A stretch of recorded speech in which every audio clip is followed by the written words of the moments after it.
செவ்வாய் மின்னும் தேன்மொழிதானா? பாடுவது கவியா இல்லை பாரி வந்து மகனா?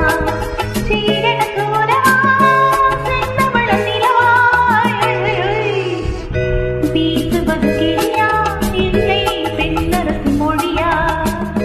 கோயில் கொண்ட சிலையா கொத்து மலர் கொடியா? லா லா லா லா La la la la la la la la la la la la la la la la la